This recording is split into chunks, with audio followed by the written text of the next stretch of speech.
hulu baik, pandai memakai.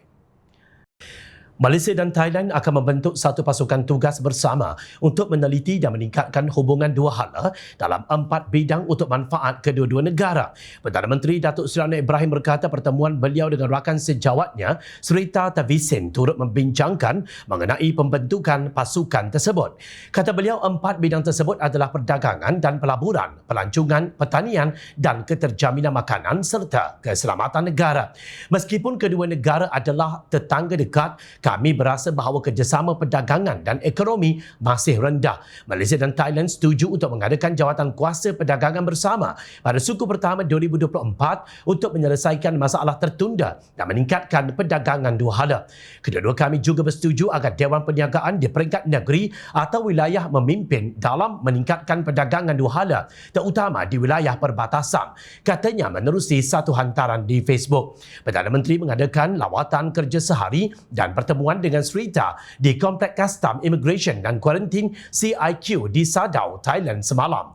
Tujuan utama rawatan tersebut adalah untuk melihat kemajuan kerja bagi projek jajaran jalan yang menghubungkan Kompleks Immigration, Kastam, Kuarantin dan Keselamatan ICQS Bukit Kayu Hitam di Malaysia di CIQ di Thailand. Anwar diapit Menteri Pelancongan Seni dan Budaya Datuk Seri Tiong King Seng, Menteri Kerja Raya Datuk Seri Alexander Nantalinggi, Timbalan Menteri Dalam Negeri Datuk Seri Dr. Syamsul Anwar Nasara, Timbalan Menteri Luar Datuk Muhammad Alamin dan Menteri Besar Kedah Datuk Seri Muhammad Sanusi Maknur.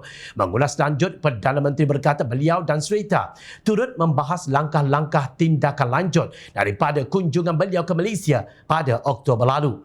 Sementara itu, mengenai projek penyambungan, Anwar berkata Thailand bersetuju untuk mempercepatkan pembinaan jambatan persahabatan kedua rantau panjang dan Sungai Golo. Jelasnya, kedua-dua pemimpin juga sepakat untuk mendirikan memorandum persefahaman MOU tentang penanggulangan perdagangan haram dan pemburuan haiwan liar secara haram.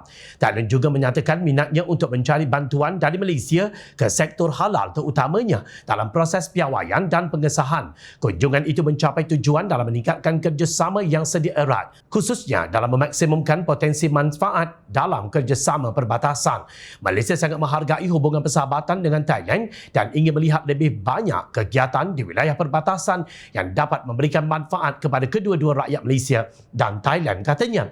Dalam masa yang sama, rakan sejawatannya di Thailand itu, Srettha menzahirkan ucapan terima kasih kepada Malaysia atas bantuan menyelamatkan tawanan rakyatnya dalam konflik yang berlaku di Gaza, Palestin baru-baru ini. Katanya Malaysia telah melakukan yang terbaik mengikut kemampuan yang ada selain kebijaksanaan Hamas dan Mesir membantu ke atas usaha membebaskan tawanan. Srettha mengucapkan terima kasih khas kepada kita kerana bantuan kita sedayanya untuk menyelamatkan tawanan, iaitu orang Thailand di bawah pengawasan Hamas yang terlibat dalam konflik Israel-Gaza di Palestin. Saya kata kita cuba usahakan ikut kemampuan kita, tetapi kebijaksanaan Hamas dan Mesir yang bagi laluan kepada mereka untuk dibebaskan, katanya. Kini terjawablah sudah kenapa susuk tubuh yang bernama Datuk Seri Anwar Ibrahim menjadi bahan hasad dengki dan iri hati musuh politiknya. Hemat pangkal kaya, rajin pangkal pandai, hulu mujur pandai bertenggang, hulu baik pandai memakai. Berkata ayam, tahu akan bertelur atau tidak. Tahniah Perdana Menteri.